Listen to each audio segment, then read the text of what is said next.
ओम शांति। अव्यक्त बाप दादा की रिवाइज कोर्स की मुरली। डेट है 29/5/1970।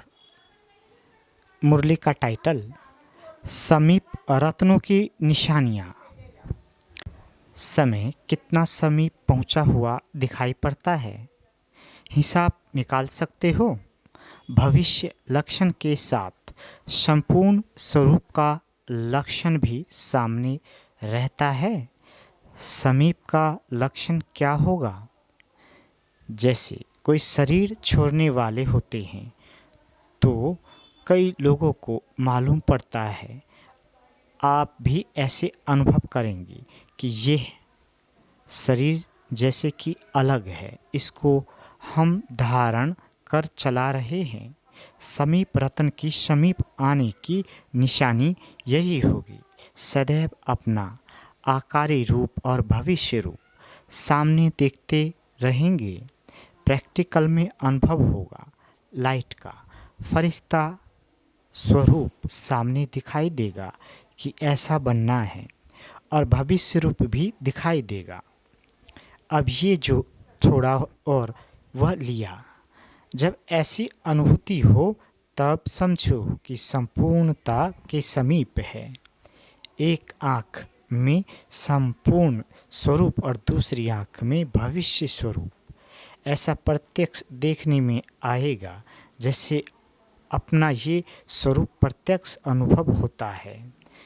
बैठे बैठे ऐसे अनुभव करेंगे जैसे कि यहाँ नहीं, लेकिन उस संपूर्ण स्वरूप में बैठे हैं।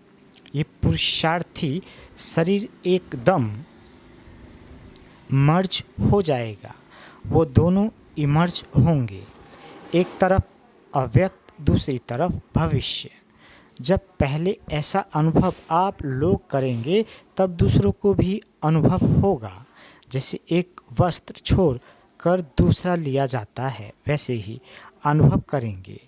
ये मर्ज हो, वह इमर्ज होगा। ये भूलता जाएगा। इस अवस्था में विल पावर भी होती है। जैसे विल किया जाता है ना, तो विल करने के बाद ऐसा अनुभव होता है जैसे मेरापन सभी खत्म हो गया, जिम्मेवारी उतर गई। विल पावर भी आती है और ये भी अनुभव होता है जैसे सभी कुछ विल कर चुके, संकल्प सहित सब विल हो जाए। शरीर का भान छोड़ना और संकल्प तब बिल्कुल विल करना, ये है माइट। फिर समानता की अवस्था होगी। समानता व संपूर्णता एक बात ही है। अभी ये चार्ट रखना है, वह चार्ट तो कॉमन है। ये 5 तत्वों का शरीर होते हुए भी लाइट स्वरूप अनुभव करेंगे। सुनाया था ना कि लाइट शब्द के अर्थ में भी अंतर होता है। लाइट अर्थात हल्कापन भी होता है और लाइट अर्थात ज्योति भी कहा जाता है। बिल्कुल हल्कापन अर्थात लाइट रूप हो चल रहे हैं। हम तो निमित्त है अव्यक्त रूप में, तो हर बात में मदद मिलती है। अच्छा, पार्टियों से पहला, सभी का पुरुषार्थ ठीक चल रहा है। किस नंबर का लक्ष्य रखा है? फर्स्ट नंबर के लिए मालूम है क्या करना पड़ता है? फर्स्ट नंबर लेने के लिए विशेष फास्ट रखना पड़ता है। फास्ट के 2 अर्थ होते हैं। एक फास्ट व्रत को भी कहा जाता है। तो विशेष कौन सा व्रत रखना है?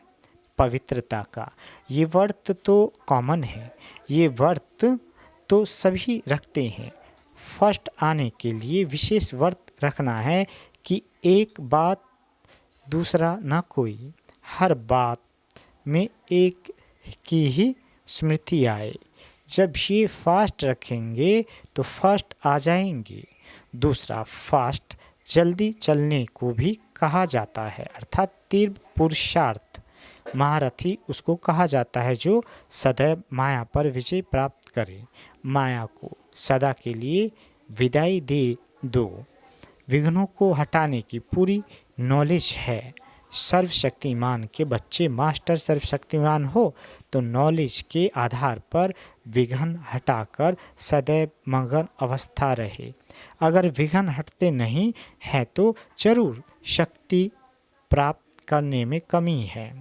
नॉलेज ली है लेकिन उसको समाया नहीं है। नॉलेज को समाना अर्थात स्वरूप बनना।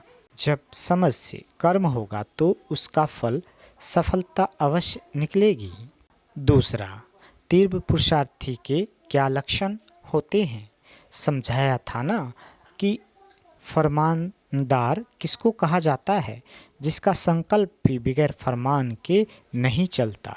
ऐसे फरमानदार को ही तीव्र पुरुषार्थी कहा जाता है।